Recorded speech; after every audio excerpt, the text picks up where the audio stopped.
살다 보면 그렇습니다. 나이를 먹으면 마음이 더 편안해질 줄 알았는데 오히려 더 많은 생각이 밀려들어 밤잠을 설치게 되는 날도 있습니다. 몸은 분명 쉬고 있는데 마음은 자꾸 과거로 가고 걱정으로 가고 이유도 모른 채 자꾸만 불안해질 때가 있지요. 그럴 때 단 4줄의 짧은 글귀가 우리 마음을 구해낼 수도 있습니다. 관자재보살 행심반야바라밀다. 반야심경의 첫 문장입니다. 오늘은 이 짧은 260자가 왜 수천 년 동안 사람들의 마음을 붙잡아 주었는지, 그 지혜를 우리 인생에 어떻게 비춰볼 수 있는지 함께 살펴보겠습니다. 첫 번째, 관자재보살, 고통을 외면하지 않는 지혜. 반야심경은 이렇게 시작합니다. 관자재보살 행심 반야바라밀다. 이 말은 단순히 보살이 수행하셨다는 뜻이 아닙니다. 관은 바라본다는 뜻이고 자재는 흔들리지 않는다는 뜻입니다. 그러니까 이렇게 말하는 것과 같습니다. 고통을 외면하지 말고 있는 그대로 바라보십시오. 하지만 그 고통에 휘둘리지는 마십시오. 살아보니 그렇습니다. 우리가 괴로운 이유는 고통 때문이 아니라 그 고통을 보지 않으려 할 때 생기는 경우가 더 많았습니다. 억누르고 덮고 외면하면 마음속의 파도는 더 커지죠. 관자재보살의 지혜는 우리에게 조용히 말합니다. 이제는 피하지 말고 바라보라. 그리고 마음이 흔들린다 해도 괜찮다. 다만 그 파도에 끌려가지 말라. 이 한 문장만 이해해도 마음의 무게가 한결 가벼워집니다.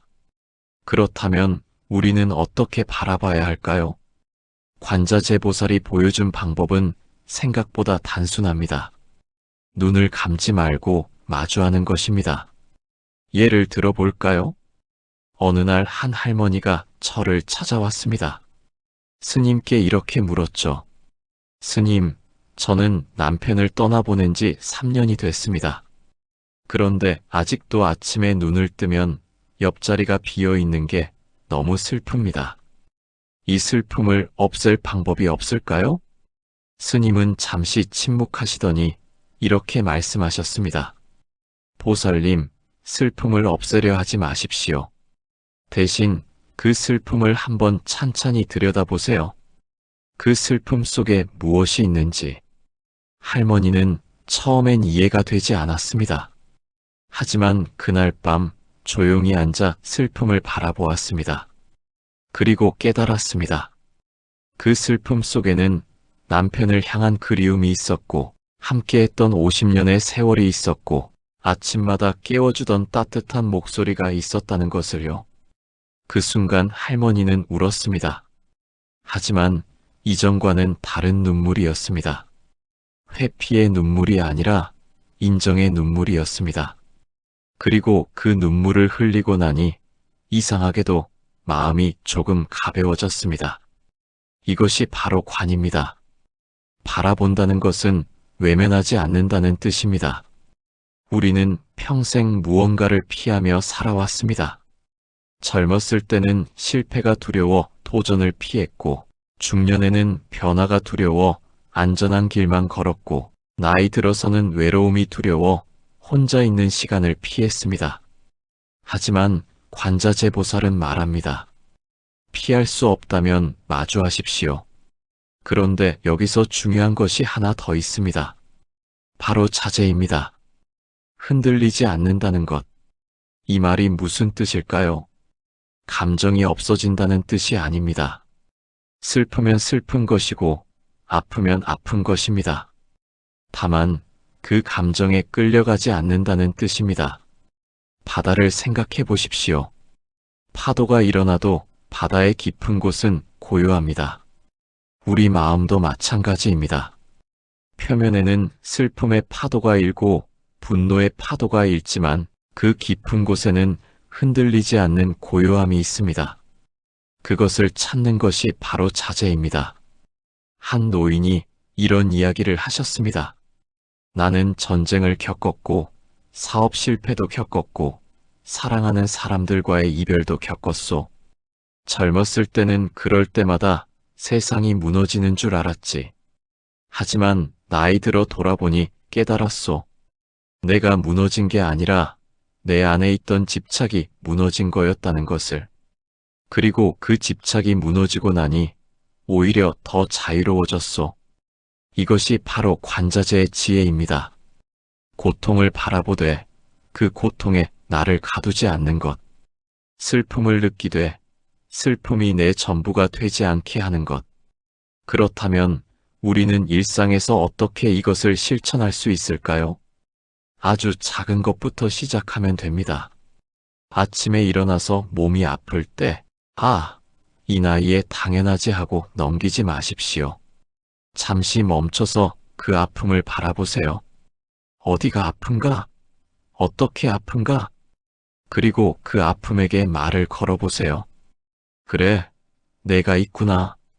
오랜 세월 나를 지탱해준 몸이 힘들어하는구나. 이상하게 들릴 수 있습니다. 하지만 이렇게 바라보는 순간 아픔과의 관계가 달라집니다. 저항하는 관계에서 함께하는 관계로 바뀝니다. 외로울 때도 마찬가지입니다. 혼자 있는 시간이 두려워 TV를 켜고 전화기를 붙잡지 마십시오. 잠시 그 외로움과 함께 앉아보세요. 이 외로움은 어디서 오는가? 들여다보면 알게 됩니다.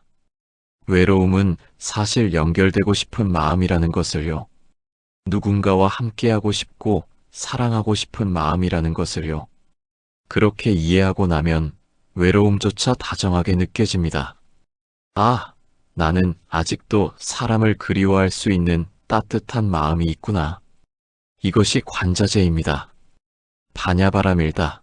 즉 지혜의 완성은 거창한 곳에 있지 않습니다. 지금 이 순간 내 마음을 있는 그대로 바라보는 데서 시작됩니다. 우리가 살아온 세월을 돌아보십시오. 얼마나 많은 것들을 외면하며 살아왔습니까? 아이들에게 표현하지 못한 사랑, 부모님께 전하지 못한 감사, 친구에게 하지 못한 미안함, 그리고 나 자신에게 주지 못한 용서. 이제는 그것들을 하나씩 꺼내볼 때입니다. 무서워하지 마십시오. 바라본다고 해서 더 아픈 것이 아닙니다. 오히려 바라보지 않을 때 더 깊이 아픕니다. 고름이 든 상처를 덮어두면 덧나듯이 마음의 상처도 외면하면 골습니다. 하지만 햇볕에 내놓고 바라보면 서서히 아뭅니다. 관자재보살의 가르침은 이렇게 속삭입니다. 두려워 말고 바라보십시오. 그리고 그 속에서 흔들리지 않는 당신의 중심을 발견하십시오. 그것이 바로 지혜이고 그것이 바로 자유입니다. 오늘 밤 잠들기 전에 한번 해보시겠습니까?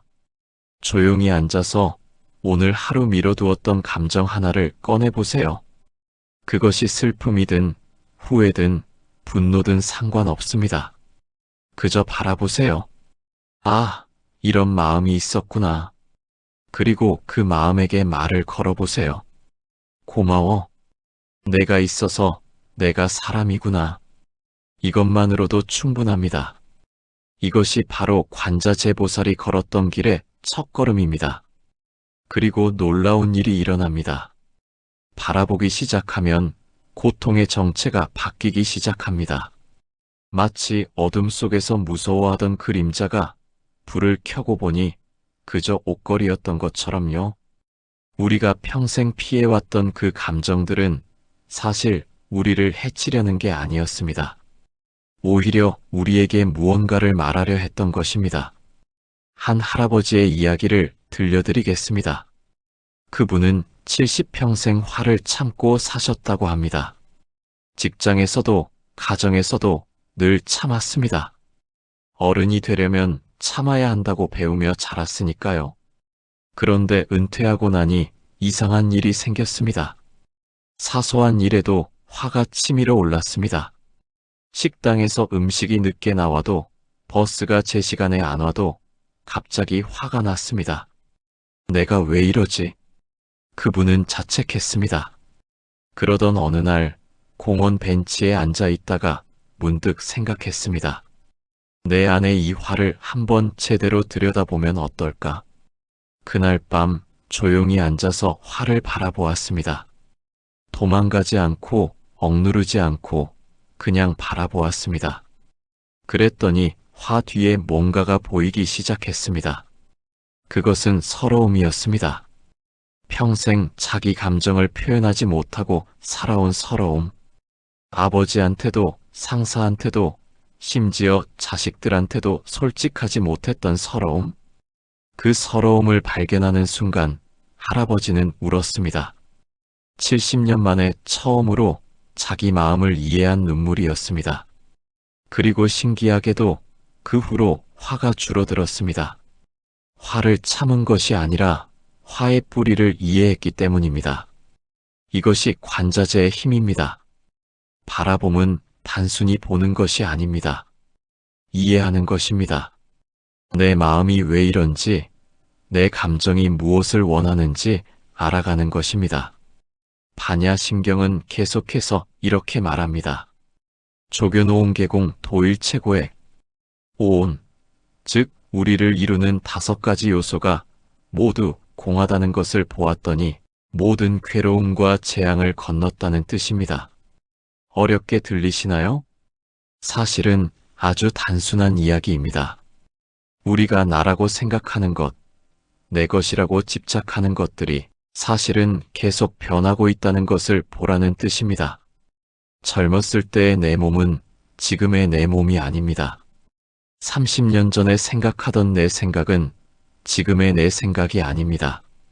모든 것은 흐르고 변합니다. 그런데 우리는 그것을 붙잡으려 합니다. 이것은 내 것이야. 변하면 안 돼. 그 순간 고통이 시작됩니다. 한 노부부의 이야기가 있습니다. 부인은 남편이 예전 같지 않다고 늘 불만이었습니다. 옛날엔 안 그랬는데 요즘은 말수도 없고 관심도 없어. 그러던 어느 날 부인은 깨달았습니다.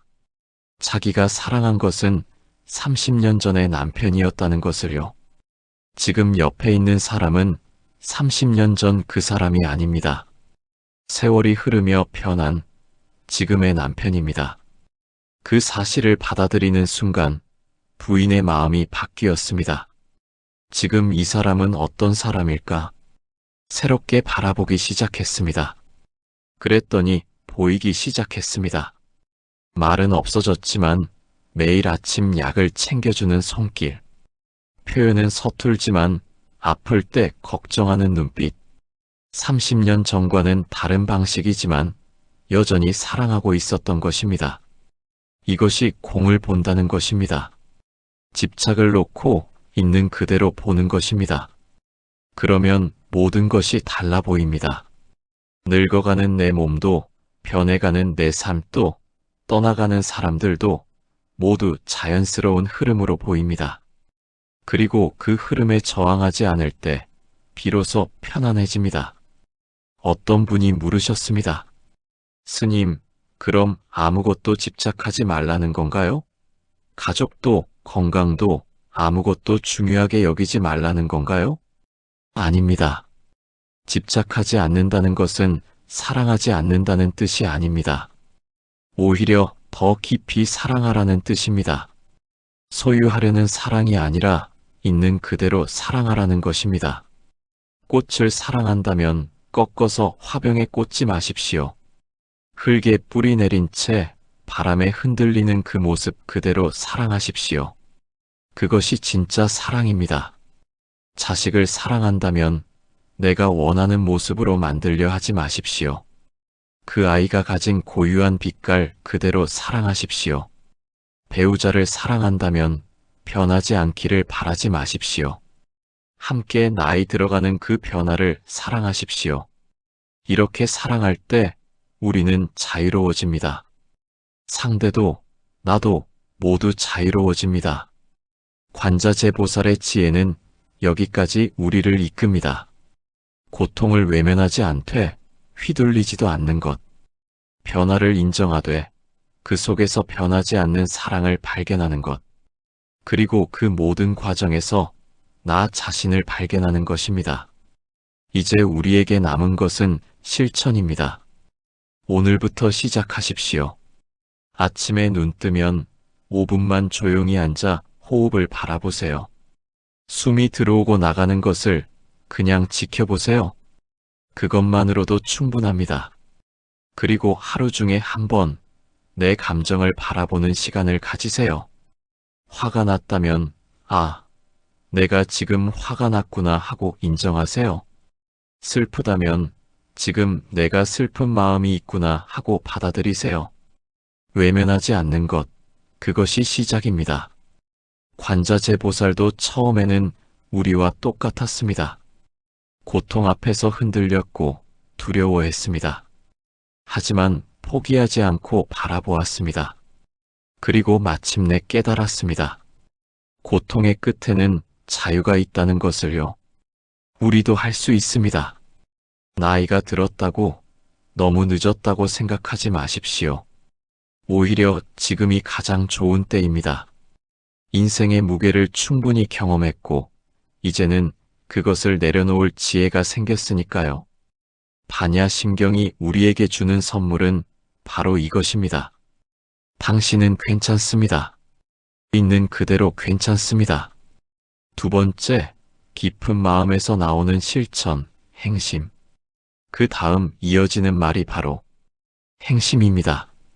행은 실천, 심은 진심, 깊은 마음을 뜻합니다.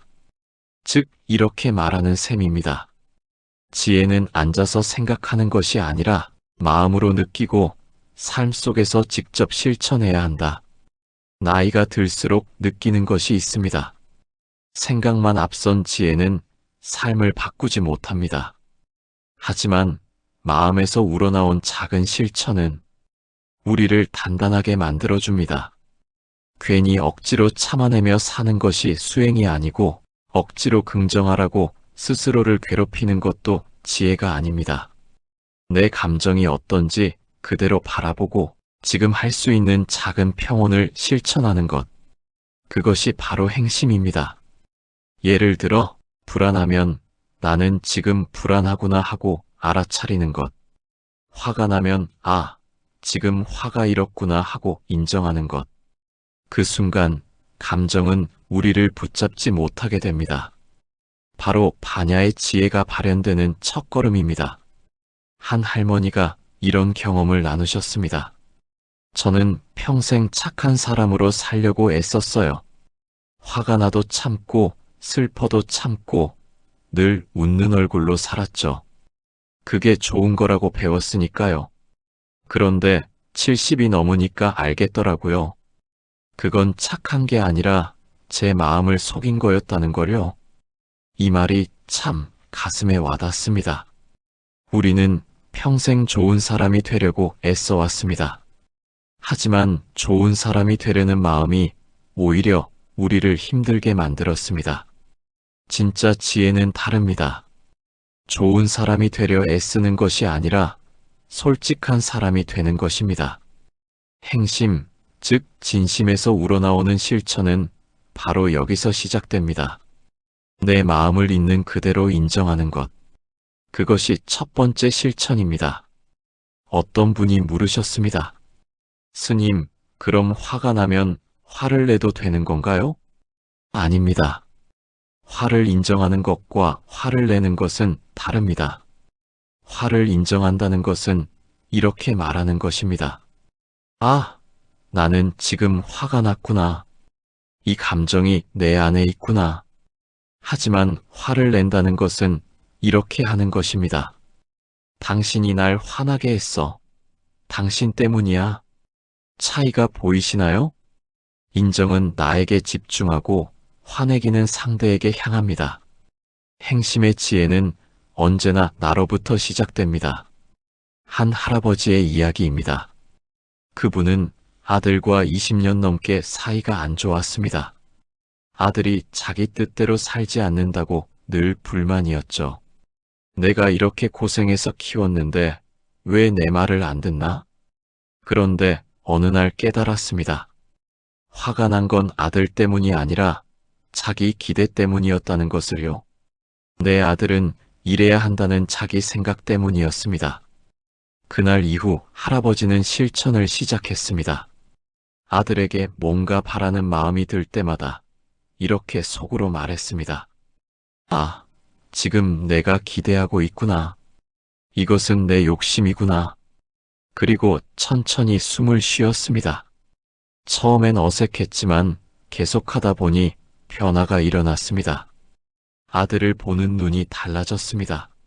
내가 원하는 아들이 아니라 있는 그대로의 아들이 보이기 시작했습니다.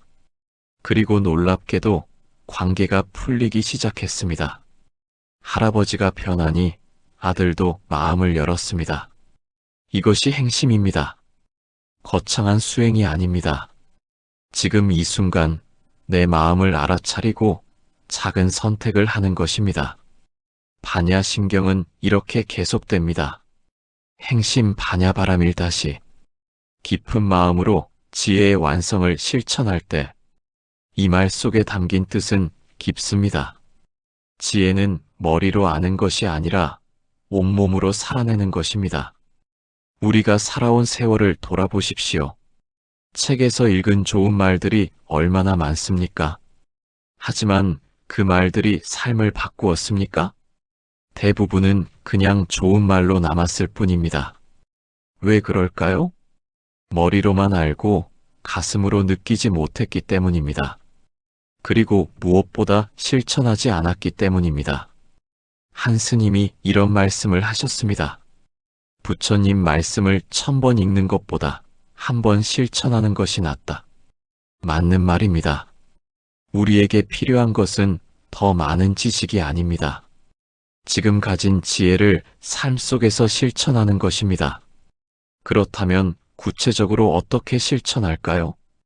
아주 작은 것부터 시작하면 됩니다. 예를 들어 오늘 아침 일어나서 거울을 보세요. 그리고 거울 속 나에게 이렇게 말해보세요. 오늘도 고생했어. 잘 살아왔어. 어색하신가요? 처음엔 다들 그렇습니다. 하지만 계속하다 보면 이상한 일이 일어납니다. 스스로에게 다정해지기 시작합니다. 평생 나를 혹독하게 대했던 사람이 조금씩 부드러워집니다. 이것도 행심입니다. 나 자신에게 자비를 베푸는 실천입니다. 또 다른 예를 들어볼까요? 밥을 먹을 때입니다. 우리는 보통 밥을 먹으면서 TV를 보거나 스마트폰을 봅니다. 오늘 한 끼만이라도 달리 해보십시오. TV도 끄고 전화기도 내려놓고 그냥 밥에만 집중해 보세요. 밥알의 촉감, 반찬의 맛, 씹을 때의 느낌. 천천히 음미하며 먹어보세요. 그러면 알게 됩니다. 한 끼의 밥이 얼마나 많은 것들의 은혜로 이루어졌는지를요. 농부의 땀, 햇빛의 따뜻함, 비의 축복, 그리고 이 밥을 해준 사람의 손길. 그 모든 것이 느껴집니다. 이것이 행심입니다. 지금 이 순간에 온전히 깨어 있는 것입니다. 어떤 할머니는 이렇게 실천하셨습니다. 매일 산책을 나가는데 예전에는 그냥 걷기만 했습니다. 하지만 이제는 다릅니다. 걸으면서 발바닥의 감각을 느낍니다. 땅을 딛는 느낌, 바람이 뺨을 스치는 느낌, 새소리, 나뭇잎이 흔들리는 소리. 모든 것을 느끼며 걷습니다. 그랬더니 신기한 일이 생겼습니다. 머릿속을 떠나지 않던 걱정들이 조용해졌습니다. 과거의 후회도 미래의 불안도 지금 이 순간 속에서 사라졌습니다. 아, 이게 평온이구나 할머니는 깨달았습니다. 평온은 어디 특별한 곳에 있는 게 아니었습니다. 지금 이 순간 온전히 깨어 있을 때 찾아오는 것이었습니다. 행심의 실천은 이렇게 단순합니다. 하지만 단순하다고 해서 쉬운 것은 아닙니다. 우리 마음은 늘 어디론가 달아나려 합니다. 과거로, 미래로, 상상 속으로. 지금 여기에 머무는 것이 오히려 어렵습니다. 그래서 연습이 필요합니다. 매일매일 작은 실천을 반복하는 것입니다. 한 노인이 이런 질문을 하셨습니다. 스님, 저는 명상도 해보고 절에도 다니는데 왜 마음이 평온해지지 않을까요? 스님이 대답하셨습니다.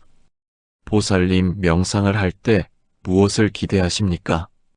마음의 평화를 얻으려고요. 바로 그겁니다. 무언가를 얻으려는 마음이 있는 한 평화는 오지 않습니다. 깊은 말씀입니다. 행심의 실천은 무언가를 얻기 위한 것이 아닙니다. 지금 이 순간을 온전히 살기 위한 것입니다. 결과를 기대하지 마십시오. 이렇게 하면 행복해질 거야 라는 생각도 놓아버리십시오. 그냥 하십시오. 숨 쉬는 것을 느끼고, 걷는 것을 느끼고, 먹는 것을 느끼십시오. 아무 목적 없이 그냥 지금 이 순간에 있으십시오. 그러면 어느새 깨닫게 됩니다. 내가 찾던 평화는 늘 여기 있었다는 것을요. 바냐바라밀다. 지혜의 완성은 멀리 있지 않습니다. 지금 이 순간 내 마음을 알아차리고 있는 그대로 느끼는 것. 그것이 바로 완성입니다. 오늘부터 시작하십시오. 하루에 딱 3번만 멈추어 보세요. 아침에 일어나서 1번, 점심 먹기 전에 1번, 잠들기 전에 1번. 그리고 물어보세요. 지금 내 마음은 어떤가? 내 몸은 어떤 느낌인가? 그냥 물어보고 그냥 느껴보세요. 판단하지 말고 고치려 하지 말고 있는 그대로 바라보세요. 이것만으로도 충분합니다. 이것이 바로 행심, 깊은 마음에서 우러나오는 실천입니다. 그리고 조금씩 아주 천천히 변화가 일어납니다. 어느 날 문득 깨닫게 됩니다. 아, 나는 예전보다 덜 흔들리는구나. 이것은 둔감해졌다는 뜻이 아닙니다. 오히려 더 예민하게, 더 섬세하게 느끼지만 그 느낌에 끌려가지 않는다는 뜻입니다. 파도는 여전히 일지만 그 파도를 바라보는 내가 생겼다는 것입니다. 한 할아버지가 이런 경험을 나누셨습니다. 전에는 손자가 말을 안 들으면 화가 치밀어 올랐어요. 요즘 애들은 버릇이 없어 하면서 소리를 지르곤 했죠. 그런데 요즘은 다릅니다. 손자가 말을 안 들어도 화가 올라오는 걸 느껴요. 아, 지금 내 안에 화가 일어나는구나 하고 알아차립니다. 그러고 나면 신기하게도 화가 조금 가라앉아요. 그리고 손자를 다시 보게 돼요. 아, 이 아이도 힘든 게 있구나. 그래서 저러는구나 하고요. 이것이 행심이 가져오는 변화입니다. 감정이 사라지는 게 아닙니다. 감정과의 관계가 달라지는 것입니다. 감정의 주인이 되는 것입니다. 우리는 평생 감정의 노예로 살아왔습니다. 기쁘면 들뜨고, 슬프면 가라앉고, 화나면 폭발하고, 감정이 가는 대로 끌려다녔습니다. 하지만 이제는 다릅니다. 감정을 느끼되 감정이 되지 않는 것입니다. 나는 지금 화가 났다는 알지만 나는 화 그 자체는 아닌 것입니다. 이 차이를 아시겠습니까? 구름이 지나가도 하늘은 변하지 않듯이 감정이 지나가도 나는 변하지 않습니다. 이것을 깨닫는 순간 엄청난 자유가 찾아옵니다. 어떤 할머니는 이렇게 말씀하셨습니다. 저는 평생 불안과 함께 살았어요. 자식 걱정, 돈 걱정, 건강 걱정, 끊임없이 뭔가를 걱정했죠. 그런데 최근에 깨달았어요. 불안은 없어지는 게 아니라는 걸요. 대신 불안과 함께 살아가는 법을 배울 수 있다는 걸 알았어요. 불안이 올라오면 아, 불안아, 내가 왔구나 하고 인사를 해요. 마치 오래된 친구처럼요. 그러면 불안도 조용해져요. 저항하지 않으니까요. 이 말씀 속에 깊은 지혜가 담겨 있습니다. 우리는 늘 불편한 감정들을 없애려 했습니다. 불안을 없애려, 슬픔을 없애려, 외로움을 없애려 애썼습니다. 하지만 그럴수록 더 강해졌습니다. 왜 그럴까요? 저항은 에너지를 줍니다. 밀어내려 할수록 더 강하게 밀고 들어옵니다. 하지만 인정하고 받아들이면 자연스럽게 흘러갑니다. 이것이 행심의 비밀입니다. 맞서 싸우는 것이 아니라 함께 걷는 것입니다. 길을 걷다가 비를 만나면 어떻게 하십니까? 비를 멈추게 할 수는 없습니다. 하지만 우산을 쓰고 함께 걸을 수는 있습니다. 감정도 마찬가지입니다. 슬픔이 오면 슬픔과 함께 걸으세요. 외로움이 오면 외로움과 함께 앉아보세요. 도망가지 마세요. 그냥 곁에 두세요. 그러면 알게 됩니다. 이 감정들도 나를 해치려는 것이 아니라는 것을요. 오히려 나를 보호하려는 것이라는 것을요. 불안은 위험을 알려주고 슬픔은 상실을 애도하게 하고 화는 경계를 지키게 합니다. 모든 감정에는 이유가 있습니다. 그 이유를 이해할 때 감정은 적이 아니라 동반자가 됩니다. 한 스님이 이런 비유를 하셨습니다. 마음은 집과 같고 감정은 손님과 같습니다. 손님이 오면 맞이하고 가면 보내면 됩니다. 하지만 우리는 어떤 손님은 들어오지 못하게 막고 어떤 손님은 붙잡아 두려 합니다. 그러면 집이 어지러워집니다. 모든 손님을 있는 그대로 맞이하고 때가 되면 보내세요. 그러면 집은 늘 평온합니다. 아름다운 말씀입니다. 행심의 실천은 바로 이것입니다. 감정이라는 손님을 있는 그대로 맞이하는 것입니다. 그리고 이렇게 실천하다 보면 더 큰 깨달음이 찾아옵니다. 내가 생각했던 나는 사실 없었다는 것입니다. 생각의 흐름이 있고 감정의 흐름이 있고 감각의 흐름이 있을 뿐 고정된 나는 없습니다. 이것이 바로 반야심경이 말하는 공입니다. 어렵게 들리시나요? 사실은 해방의 메시지입니다. 고정된 나가 없다는 것은 나는 언제든 변할 수 있다는 뜻입니다. 70년을 화를 내며 살았어도 지금 이 순간 바꿀 수 있습니다. 평생 슬픔에 잠겨 살았어도 지금 이 순간 기쁨을 느낄 수 있습니다. 과거의 나에게 묶여 있을 필요가 없습니다. 나는 원래 이런 사람이야 라는 생각도 놓아버리세요. 원래 이런 사람은 없습니다. 매 순간 새로운 나입니다. 한 할아버지가 이런 말을 하셨습니다. 80년을 살았지만 매일 아침 눈을 뜨면 신기해요. 오늘의 나는 어떤 사람일까? 하고요. 어제의 나는 어제 잠들 때 사라졌어요. 오늘의 나는 새로 태어난 거예요. 그렇게 생각하니 모든 날이 새롭습니다. 이 할아버지는 행심을 온전히 실천하고 계신 겁니다. 매 순간 새롭게 깨어있는 것, 그것이 진정한 삶입니다. 그래서 부처님도 말씀하셨습니다. 과거에 머물지 말고 미래를 꿈꾸지 말고 지금 이 순간에 집중하라. 우리에게 진짜 있는 것은 지금뿐입니다. 과거는 기억일 뿐이고 미래는 상상일 뿐입니다. 지금만이 실제합니다. 그러니 지금을 놓치지 마세요. 지금 숨 쉬고 있다는 것, 지금 살아있다는 것, 그것만으로도 기적입니다. 오늘 밤 잠들기 전에 한번 해보십시오. 하루를 돌아보되 판단하지 마세요. 오늘 나는 화를 냈구나.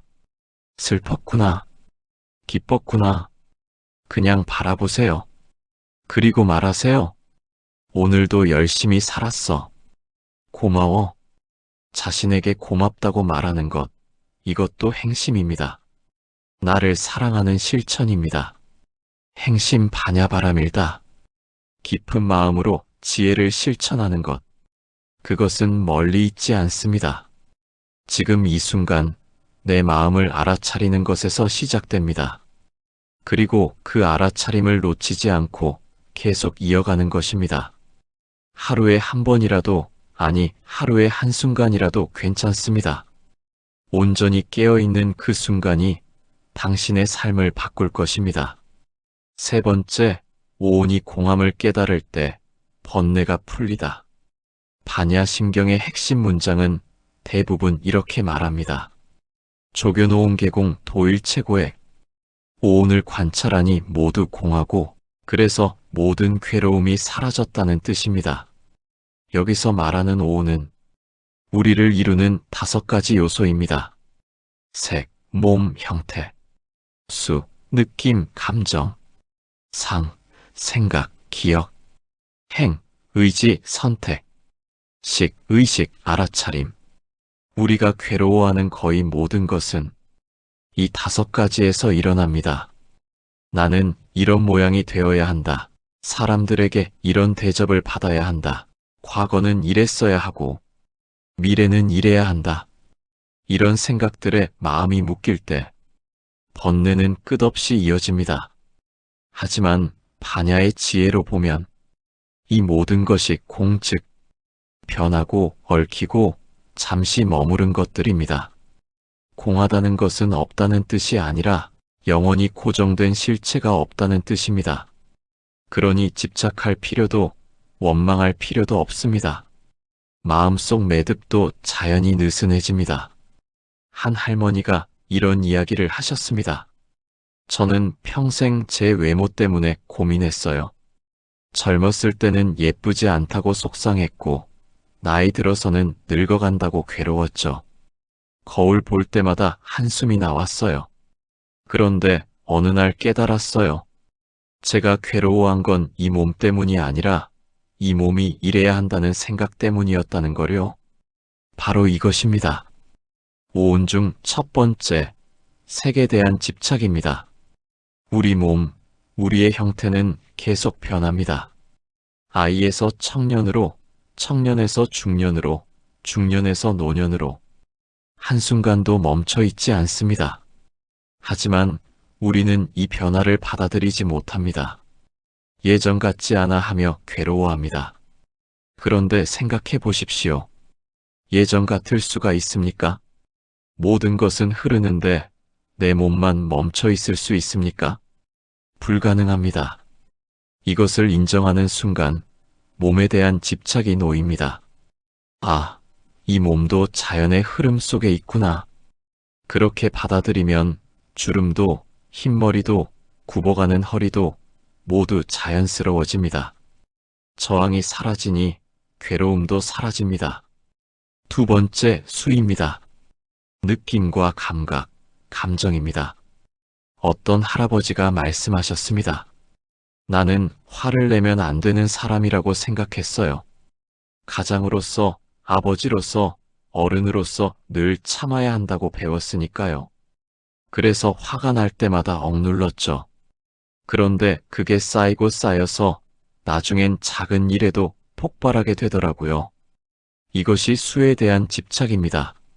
나는 이런 감정을 느껴서는 안 되라는 생각. 하지만 감정은 공합니다. 오고 갑니다. 화도 왔다가 가고, 슬픔도 왔다가 가고, 기쁨도 왔다가 갑니다. 문제는 감정 자체가 아니라 그 감정을 붙잡으려 하거나 밀어내려 할 때 생깁니다. 기쁨을 붙잡으려 하면 집착이 되고 슬픔을 밀어내려 하면 억압이 됩니다. 대신 이렇게 해보십시오. 감정이 올 때, 아, 이런 느낌이 지금 일어나는구나 하고 바라보세요. 그리고 그냥 두세요. 오는 것을 막지 말고 가는 것을 붙잡지 마세요. 구름이 하늘을 지나가듯 감정도 마음을 지나가게 하세요. 그러면 감정은 자연스럽게 흘러갑니다. 세 번째, 상입니다. 생각, 기억, 상상입니다. 이것이 우리를 가장 많이 괴롭힙니다. 한 할머니의 이야기입니다.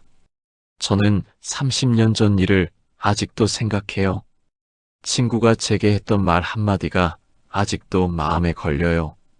그때 내가 그러지 말았어야 했는데 하고 후회도 하고요. 머리로는 다 지나간 일이라는 걸 아는데 마음이 놓아주질 않아요. 과거는 이미 없습니다. 기억 속에만 있을 뿐입니다. 미래도 아직 오지 않았습니다. 상상 속에만 있을 뿐입니다. 하지만 우리는 과거를 붙잡고 미래를 걱정하며 지금을 놓칩니다. 상이 공하다는 것은 바로 이것을 의미합니다. 생각은 실체가 아닙니다. 그저 마음속을 지나가는 그림자일 뿐입니다. 그때 이랬어야 했어라는 생각도 그저 생각일 뿐 사실이 아닙니다. 앞으로 이렇게 될 거야라는 걱정도 그저 상상일 뿐 현실이 아닙니다. 이것을 깨달으면 생각의 감옥에서 벗어납니다. 한 스님이 이런 비유를 하셨습니다. 생각은 길을 걷는 사람과 같습니다. 당신은 길가에 앉아서 지나가는 사람들을 바라보기만 하면 됩니다.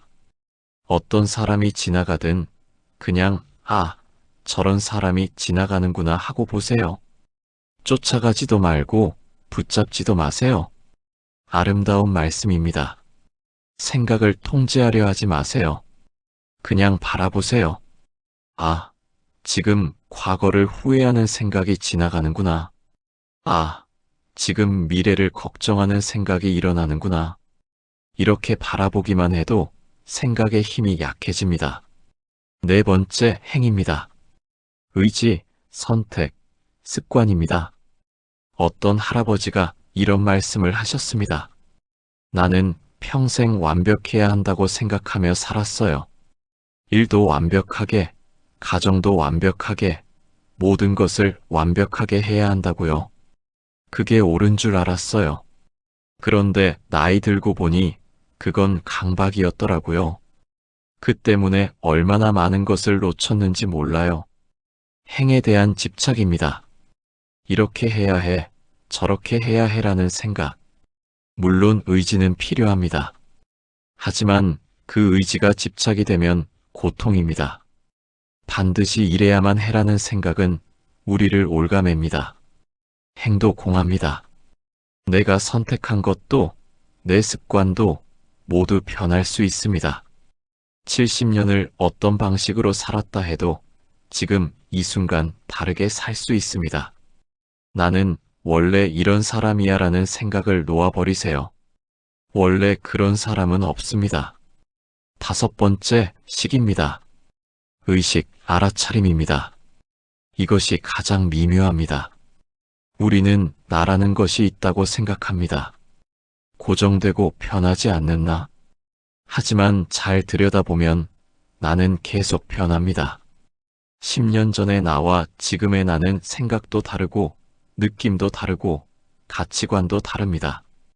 그렇다면 진짜 나는 누구입니까? 식도 공합니다. 의식마저도 흐르고 변합니다. 고정된 나는 없습니다. 그저 매 순간 새로운 경험이 일어날 뿐입니다. 이것을 깨달으면 엄청난 자유가 찾아옵니다. 나에 대한 집착이 풀리니까요. 한 할머니가 이런 깨달음을 나누셨습니다. 80년을 살면서 깨달은 게 하나 있어요. 나라는 사람은 없더라고요. 있는 건 매 순간 새로운 경험뿐이에요. 어제의 나는 어제 잠들면서 사라졌어요. 오늘의 나는 오늘 아침에 새로 태어났고요. 그렇게 생각하니 모든 게 가벼워졌어요. 과거의 실수도 옛날 그 사람이 한 일이고 미래의 걱정도 아직 태어나지 않은 사람의 일이니까요. 이것이 오음계공입니다. 우리를 이루는 5가지가 모두 공하다는 것. 영원하지 않고 고정되지 않고 실체가 없다는 것. 이것을 깨달으면 도일체 고액입니다. 모든 괴로움과 재앙을 건넌다는 것입니다. 왜 그럴까요? 괴로움은 집착에서 옵니다. 변하는 것을 변하지 않게 하려는 집착, 없는 것을 있게 하려는 집착, 있는 것을 없게 하려는 집착. 이 모든 집착이 우리를 괴롭힙니다. 하지만 공을 깨달으면 집착이 놓입니다. 모든 것이 변하는구나. 그게 자연스러운 거구나. 이렇게 받아들이면 저항이 사라집니다. 저항이 사라지면 괴로움도 사라집니다. 그렇다고 아무것도 사랑하지 말라는 뜻이 아닙니다. 오히려 더 깊이 사랑하라는 뜻입니다.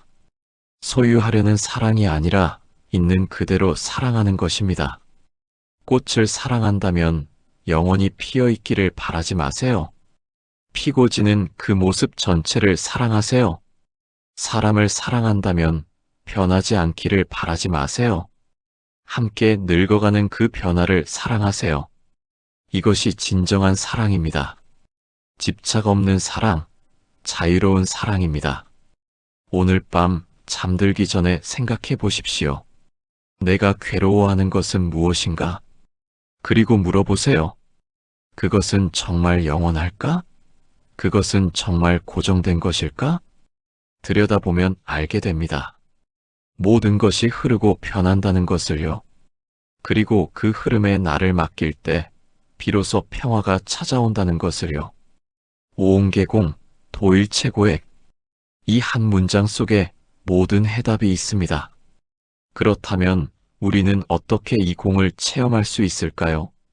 머리로 이해하는 것과 온몸으로 느끼는 것은 다릅니다. 모든 것이 변한다는 말을 1000번 들어도 실제로 느끼지 못하면 삶은 바뀌지 않습니다. 그래서 실천이 필요합니다. 아주 구체적인 실천 말입니다. 한 할아버지가 이런 방법을 나누셨습니다. 저는 매일 아침 손을 들여다봅니다. 이 손의 주름, 핏줄, 반점들을 천천히 바라보죠.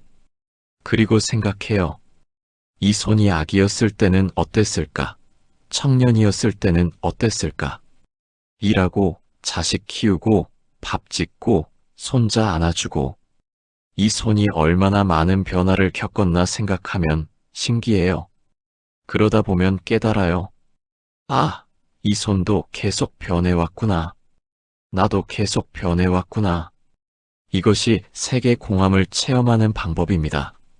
내 몸을 있는 그대로 바라보는 것입니다. 거부하지 말고 미워하지도 말고 그냥 바라보세요.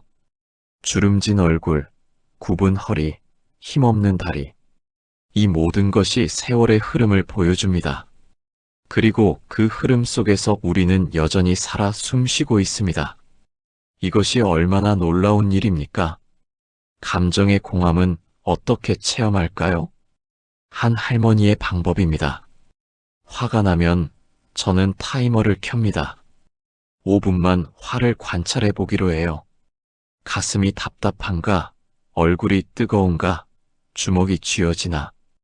그렇게 지켜보고 있으면 신기하게도 화가 변해요. 처음엔 불덩이 같다가 조금 있으면 작아지고 또 조금 있으면 다른 감정으로 바뀌어요. 때로는 슬픔이 되고 때로는 그냥 피곤함이 되기도 해요. 그때 깨달았어요. 감정은 고정된 게 아니구나. 계속 변하는구나. 정확합니다. 감정을 5분만 관찰해 보세요. 아무것도 하지 말고 그냥 지켜보기만 하세요. 그러면 감정이 살아있는 생명체처럼 움직이는 걸 보게 됩니다. 강해졌다가 약해지고, 뜨거웠다가 차가워지고, 날카로웠다가 무뎌집니다. 이것이 수의 공함입니다. 감정은 고정된 실체가 아닙니다. 구름처럼 모양을 바꾸며 흘러갑니다. 생각의 공함은 또 어떻게 느낄까요? 한 노인이 이런 이야기를 했습니다. 저는 산책하면서 생각을 세어봅니다. 1분에 몇 개의 생각이 지나가나 세어보는 거죠. 처음 해봤을 때 깜짝 놀랐어요. 1분에 수십 개의 생각이 지나가더라고요. 저녁에 뭘 먹지? 아들은 잘 지내나? 무릎이 아픈데? 날씨가 좋네. 저 사람은 누구지? 끊임없이 생각이 일어났다 사라지더군요. 그걸 보고 알았어요. 생각이란 게 얼마나 덧없는지. 해보십시오. 조용히 앉아서 1분 동안 일어나는 생각을 세어보세요. 놀라실 겁니다. 얼마나 많은 생각이 일어났다 사라지는지. 그리고 깨닫게 됩니다. 내가 이 모든 생각에 일일이 반응할 필요가 있을까? 대부분의 생각은 그냥 지나가게 두면 됩니다. 중요한 생각만 잡으면 됩니다. 마치 물고기를 잡듯이. 큰 물고기만 건져 올리고 작은 물고기는 그냥 헤엄치게 두는 것입니다. 습관과 의지, 행의 공함은 어떻게 체험할까요? 한 할머니의 경험담입니다. 저는 50년 넘게 똑같은 방식으로 김치를 담갔어요. 시어머니한테 배운 그대로요. 그런데 어느 날 손자가 물었어요. 할머니는 왜 항상 똑같이 해요? 순간 멈칫했어요. 왜 그럴까? 꼭 이렇게 해야 할까? 그날 조금 다르게 해봤어요. 그랬더니 세상이 무너지지 않더라고요. 오히려 재미있었어요. 그때 깨달았죠. 아, 내 방식이 유일한 방식은 아니구나. 우리는 평생 쌓아온 습관에 갇혀 있습니다. 나는 원래 이래, 우리 집은 원래 이래, 어른은 원래 이래야 해. 이런 생각들이 우리를 가둡니다. 하지만 원래 같은 건 없습니다. 모두 누군가 만들어낸 것이고 언제든 바꿀 수 있습니다. 오늘 한 가지만 다르게 해보세요. 아주 작은 것이라도 좋습니다. 늘 가던 길 대신 다른 길로 가보세요. 늘 먹던 것 대신 새로운 음식을 먹어보세요. 늘 하던 생각 대신 다른 관점으로 생각해 보세요. 그러면 느끼게 됩니다. 아, 나는 고정되어 있지 않구나. 언제든 변할 수 있구나. 이것이 자유입니다. 마지막으로 의식의 공함입니다. 이것이 가장 어렵습니다. 나라는 느낌은 너무나 확실해 보이니까요. 하지만 한번 실험해 보십시오. 조용히 앉아서 물어보세요. 나는 누구인가? 이 몸이 나인가? 그럼 손톱을 깎으면 나의 일부가 사라지는 건가? 이 생각이 나인가? 그럼 생각이 바뀌면 나도 바뀌는 건가? 이 감정이 나인가? 그럼 감정이 사라지면 나도 사라지는 건가? 하나하나 따져보면 나를 찾을 수가 없습니다. 몸도 변하고 생각도 변하고 감정도 변합니다. 그렇다면 변하지 않는 나는 어디 있습니까? 한 스님이 이런 말씀을 하셨습니다. 나를 찾으려 하지 마십시오. 대신 지금 이 순간의 경험을 느끼십시오.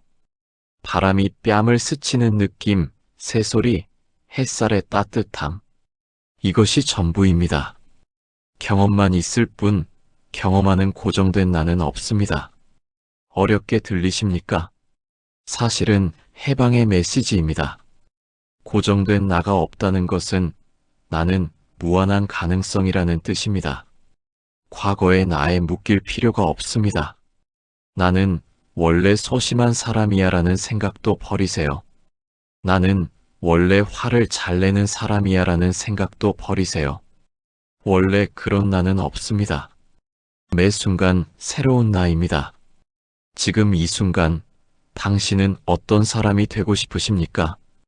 그렇게 되면 됩니다. 과거가 당신을 정의하지 않습니다.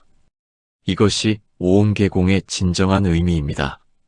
우리를 이루는 5가지가 모두 공하다는 것, 고정되지 않았다는 것, 언제든 변할 수 있다는 것, 그리고 이것을 깨달을 때 도일체 고액입니다. 모든 괴로움을 건넙니다. 왜냐하면 괴로움의 뿌리가 잘리기 때문입니다. 괴로움은 집착에서 옵니다.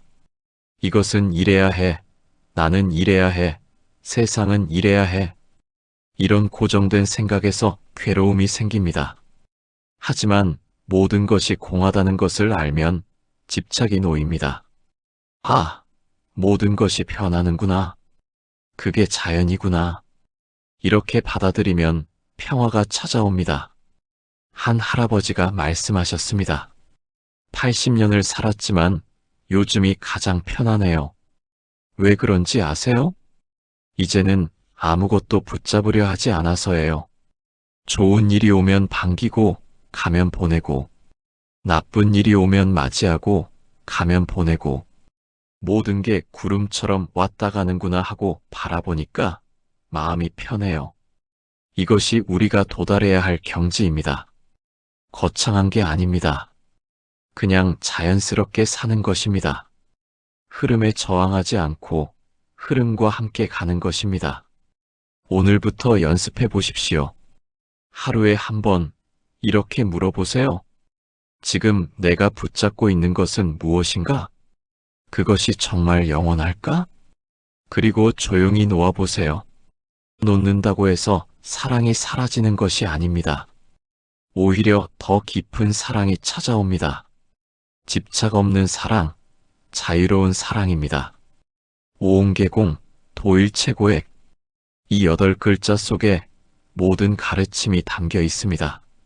네 번째, 우리가 지금부터 할 수 있는 가장 쉬운 실천. 반야심경의 지혜는 멀리 있지 않습니다. 60년, 70년, 80년을 살아온 지금 우리는 이미 이 지혜의 문 앞에 서 있습니다. 이제 필요한 건 단 한 가지입니다. 고통을 있는 그대로 바라보고 그 감정에 끌려가지 않는 연습. 예를 들어 외로운 날엔 나는 지금 외롭구나 하고 알아차리기. 서운한 날엔 서운함이 올라왔구나 하고 바라보기. 몸이 아픈 날엔 지금 몸이 신호를 보내고 있구나 하고 인정하기. 그렇게 바라보기만 해도 마음속 파도는 스스로 잦아듭니다. 이것이 바로 반야심경이 말한 고통을 바라보고 고통을 넘어서는 길입니다. 한 할머니가 이런 이야기를 하셨습니다. 처음 이 방법을 들었을 때는 너무 단순해서 의심했어요. 이렇게 간단한 게 될까? 싶었죠. 그런데 어느 날 정말 외로웠어요. 자식들은 바쁘고 친구들은 하나둘 세상을 떠나고 그날 밤 혼자 앉아서 생각했어요. 그래, 한번 해보자. 이 외로움을 그냥 바라보자. 그렇게 앉아서 외로움을 느꼈어요. 도망가지 않고 TV도 켜지 않고 그냥 느꼈어요. 그랬더니 놀라운 일이 일어났어요. 외로움 속에서 뭔가가 보이기 시작한 거예요. 그건 사랑이었어요. 아직도 누군가를 그리워할 수 있는 마음, 연결되고 싶은 마음. 그게 다 사랑이더라고요. 외로움이 사라진 건 아니에요. 하지만 그 의미가 달라졌어요. 나는 아직도 사랑할 수 있는 사람이구나 하고 생각하니 외로움조차 소중해졌어요. 이것입니다. 우리가 지금 당장 할 수 있는 가장 쉬운 실천입니다. 감정을 바꾸려 하지 마세요. 없애려 하지도 마세요. 그냥 바라보세요. 이런 감정이 지금 내 안에 있구나. 이것만으로도 충분합니다. 어떤 할아버지는 이렇게 시작하셨습니다. 저는 매일 아침 일어나서 3분만 조용히 앉아요. 그리고 물어봐요. 오늘 아침 내 몸은 어떤가? 내 마음은 어떤가? 어떤 날은 개운하고, 어떤 날은 뻐근하고, 어떤 날은 무겁고, 매일 달라요. 예전에는 몸이 안 좋으면 짜증이 났어요. 왜 또 이래 하면서요? 하지만 이제는 그냥 인정해요. 오늘은 허리가 좀 불편하구나. 그럼 오늘은 천천히 움직여야겠구나. 그렇게 받아들이니까 하루가 훨씬 편해졌어요. 이것이 색, 즉 몸을 바라보는 실천입니다. 내 몸의 신호를 듣는 것입니다. 몸은 거짓말을 하지 않습니다. 피곤하면 피곤하다고, 아프면 아프다고 정직하게 말합니다. 하지만 우리는 그 신호를 무시해왔습니다. 참아야지, 이 정도는 견딜 수 있어. 이제는 다르게 해보십시오. 몸의 소리에 귀 기울이세요. 오늘 내 몸은 뭐라고 말하고 있나? 그리고 그 말을 존중해 주세요. 쉬고 싶다고 하면 쉬고, 움직이고 싶다고 하면 움직이세요. 몸과 친구가 되는 것, 이것이 첫 번째 실천입니다. 감정을 바라보는 실천은 어떻게 할까요? 한 할머니의 방법입니다. 저는 수첩을 하나 마련했어요. 하루에 한 번, 오늘 느낀 감정을 적어봐요. 길게 쓸 필요 없어요. 오늘은 슬펐다. 오늘은 화가 났다. 오늘은 평온했다. 이렇게 한 줄만요. 그렇게 한 달을 적고 나서 다시 읽어봤더니 신기한 걸 알았어요. 감정이 매일 바뀌더라고요. 어제 슬펐던 일이 오늘은 별것 아니었고, 오늘 화났던 일도 내일이면 잊혀질 거라는 걸 알게 됐어요. 그 후로는 감정이 올라와도 덜 휘둘려요. 이것도 지나가겠지 하고 생각하게 되니까요. 좋은 방법입니다. 감정을 기록하는 것. 그러면 감정이 얼마나 변덕스러운지 알게 됩니다. 구름처럼 왔다가 가는 것을요. 기록하기 싫으시다면 그냥 말로 해도 됩니다. 소리내어 말해보세요. 나는 지금 화가 났어. 나는 지금 슬퍼. 나는 지금 불안해. 이상하게 들리시나요? 하지만 효과가 있습니다. 감정에 이름을 붙이는 순간 그 감정은 이미 당신으로부터 분리됩니다. 나는 화가 아니라 나는 화를 느끼고 있다가 되는 것입니다. 이 차이가 중요합니다. 생각을 바라보는 실천도 있습니다. 한 할아버지의 이야기입니다. 저는 산책할 때 게임을 해요. 생각이 떠오르면 아, 생각 손님이 왔네 하고 인사를 해요. 과거 생각 손님이네. 걱정 생각 손님이네. 계획 생각 손님이네. 이렇게 구분하면서 걸어요. 그러다 보니 신기한 걸 알았어요. 대부분의 생각은 초대하지 않았는데 찾아온 손님이더라고요. 그리고 인사만 하고 보내면 금방 가더라고요. 붙잡으려 하지 않으니까요. 아름다운 실천입니다. 생각을 손님처럼 대하는 것. 오는 손님을 환영하되 가는 손님을 붙잡지 않는 것입니다. 좋은 생각이든 나쁜 생각이든 모두 손님입니다. 잠시 머물다 떠나갑니다. 억지로 쫓아낼 필요도 없고 억지로 붙잡을 필요도 없습니다. 그냥 지나가게 두세요. 습관을 바라보는 실천도 해볼 수 있습니다. 한 할머니의 경험담입니다. 저는 50년 넘게 아침 6시에 일어났어요. 그게 옳다고 배웠으니까요. 하지만 요즘은 피곤할 때가 많아요.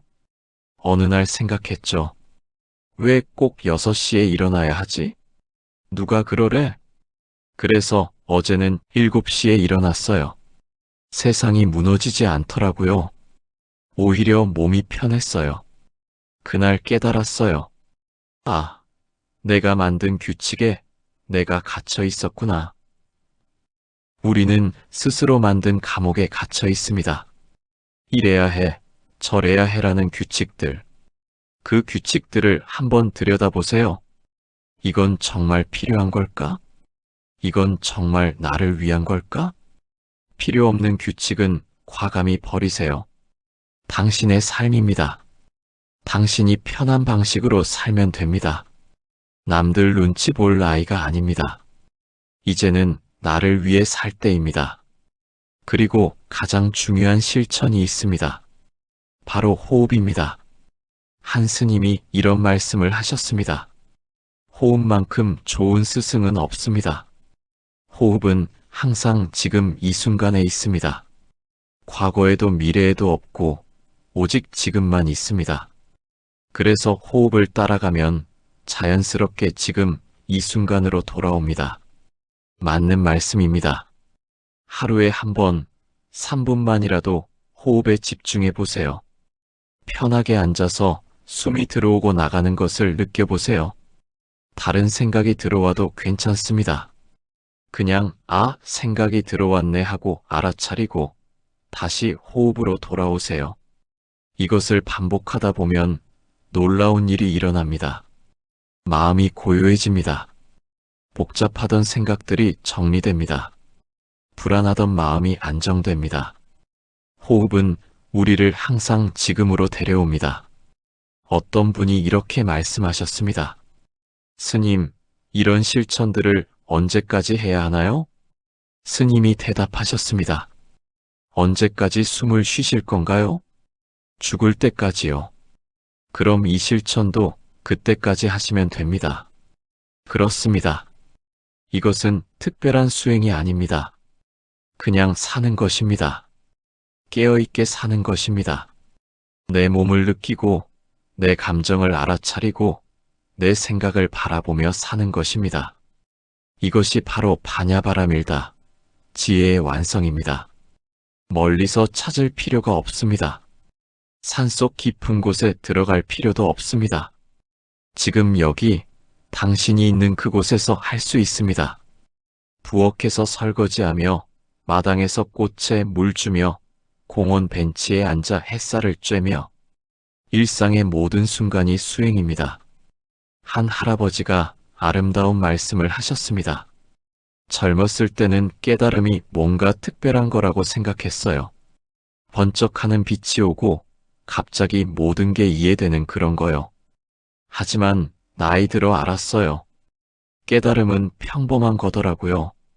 아침에 일어나서 아, 오늘도 살아있구나 하고 느끼는 것. 밥을 먹으면서 맛있다 하고 느끼는 것. 누군가의 손을 잡고 따뜻하다 하고 느끼는 것. 이런 평범한 순간들이 다 깨달음이더라고요. 맞습니다. 깨달음은 특별한 어디엔가 있는 게 아닙니다. 지금 이 순간 온전히 깨어 있는 것, 그것이 깨달음입니다. 오늘부터 시작하십시오. 거창하게 시작하지 마세요. 아주 작게 시작하세요. 아침에 눈 뜨면 3번만 깊게 숨을 쉬어보세요. 그리고 느껴보세요. 나는 지금 살아있구나. 점심 먹기 전에 손을 한번 들여다보세요. 이 손으로 오늘 무엇을 했나? 이 손은 지금 어떤 느낌인가? 저녁에 잠들기 전에 하루를 돌아보세요. 오늘 나는 어떤 감정을 느꼈나? 판단하지 말고 그냥 바라보세요. 이것만으로도 충분합니다. 이것이 바로 우리가 지금부터 할 수 있는 가장 쉬운 실천입니다. 반야심경의 지혜를 사는 것입니다. 그리고 이 실천을 계속하다 보면 어느 날 문득 깨닫게 됩니다. 아, 나는 변하고 있구나. 극적인 변화가 아닙니다. 조용하고 은은한 변화입니다. 마치 봄이 오듯이 모르는 사이에 찾아오는 변화입니다. 한 할머니가 이런 경험을 나누셨습니다. 6개월 전부터 매일 아침 호흡을 바라보기 시작했어요. 처음엔 아무 변화도 못 느꼈어요. 이게 무슨 소용이 있나 싶었죠. 그런데 어느 날 며느리와 의견이 다른 일이 있었어요. 예전 같았으면 화가 났을 텐데 이상하게 화가 안 나더라고요. 아, 우리는 다르구나. 그래도 괜찮아 하는 생각이 들었어요. 그때 깨달았어요. 내가 변했구나 하고요. 이것입니다. 변화는 조용히 찾아옵니다. 어느 날 갑자기 깨닫지 못할 수도 있습니다.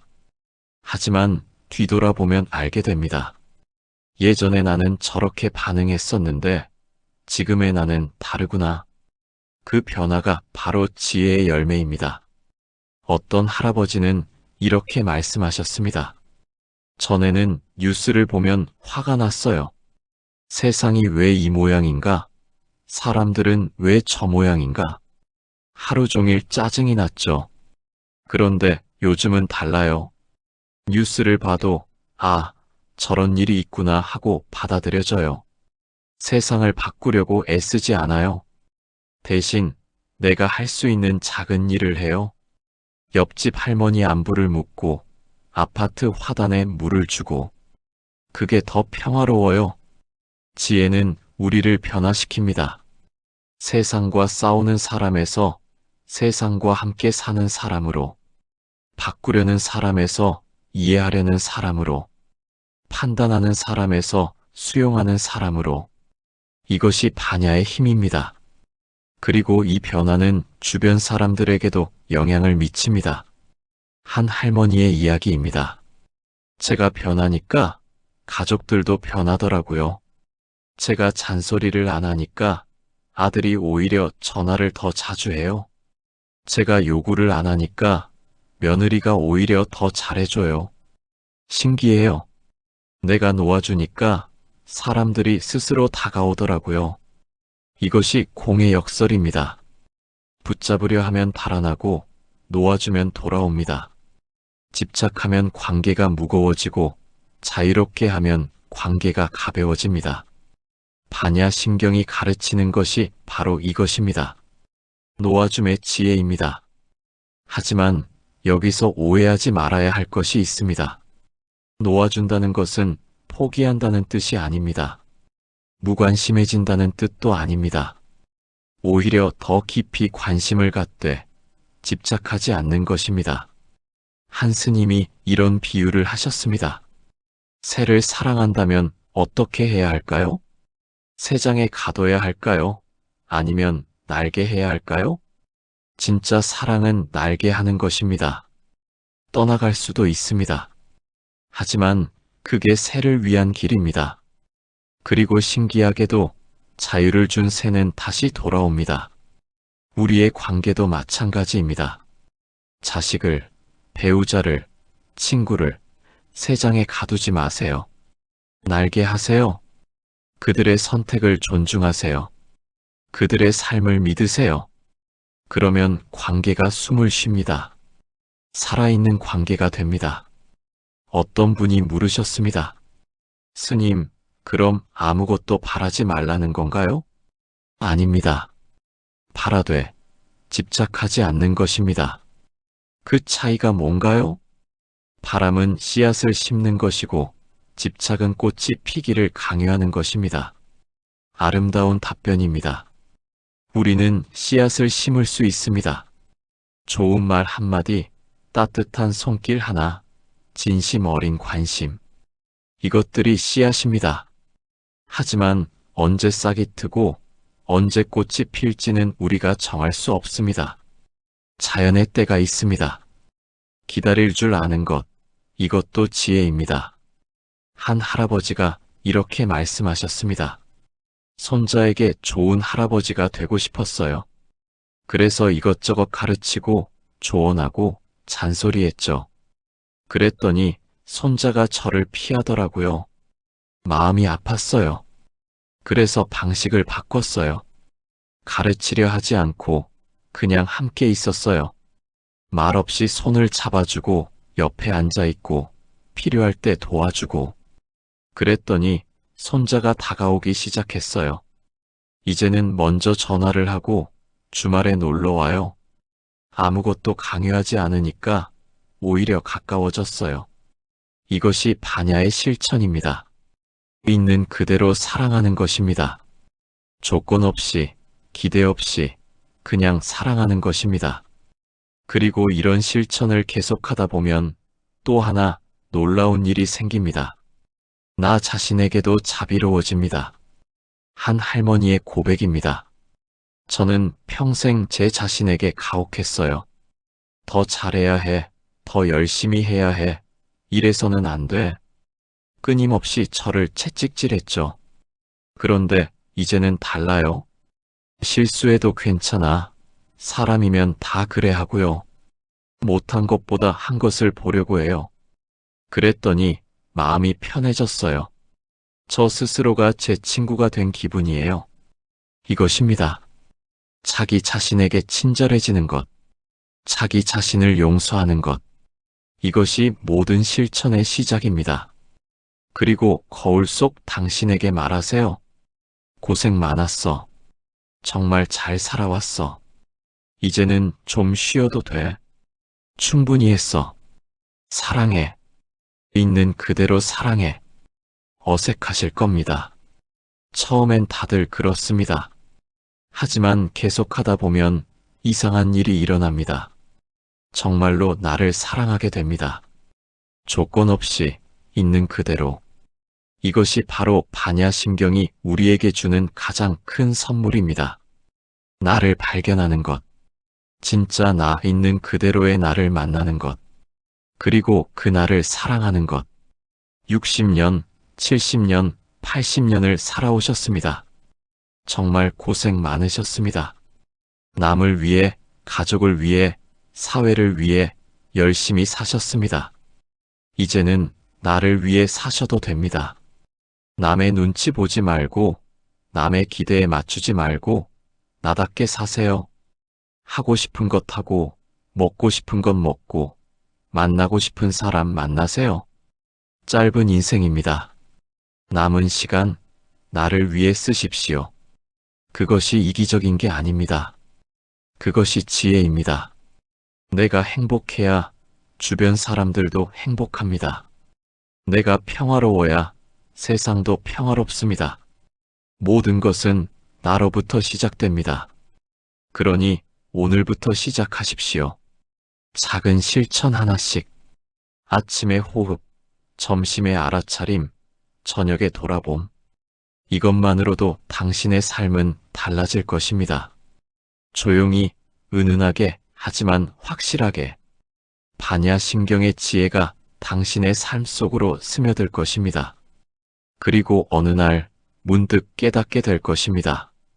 아, 나는 이미 자유로웠구나. 찾아 헤맸던 평화가 늘 여기 있었구나. 행복은 멀리 있는 게 아니라 지금 이 순간에 있었구나. 이것이 바로 도일체고의 모든 괴로움을 건너는 길입니다. 반야신경은 260자에 불과합니다. 하지만 그 짧은 문장 속에는 우리가 평생을 살아오며 찾고 또 찾았던 지혜가 담겨 있습니다. 당신의 고통은 잘못이 아니라 바라보기 위한 스승입니다. 살다 보면 참 많은 일이 있었지요. 누군가는 그 시절을 후회하고 누군가는 지나간 감정 앞에서 아직도 마음이 쓰릴 때가 있습니다. 그러나 반야신경은 말합니다. 고통이야말로 우리가 성장하는 길이었고 그 길을 버티며 여기까지 온 당신은 이미 충분히 잘 살아왔다고. 피하면 깊어지고 바라보면 사라집니다. 우리가 피하려 했던 감정들은 사실은 우리에게 말을 걸고 싶었던 마음의 그림자였습니다. 외면하면 더 짙어지지만 그저 바라보는 순간 흩어지는 것들. 반야의 지혜는 그 단순한 진실을 세상에서 가장 깊고 부드럽게 일러줍니다.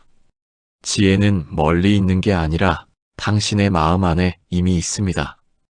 우리는 흔히 나이가 들수록 마음이 약해진다고 말하지만 사실은 아닙니다. 수많은 계절을 견딘 마음에는 그 어떤 책에도 없는 깊은 통찰이 깃들어 있습니다. 그 지혜를 다시 꺼내보도록 도와주는 것이 바로 반야신경입니다. 오늘 이 영상이 여러분 마음속의 오래된 어둠을 조금이나마 덜어내고 그 자리에 평온함이 스며들기를 진심으로 바랍니다.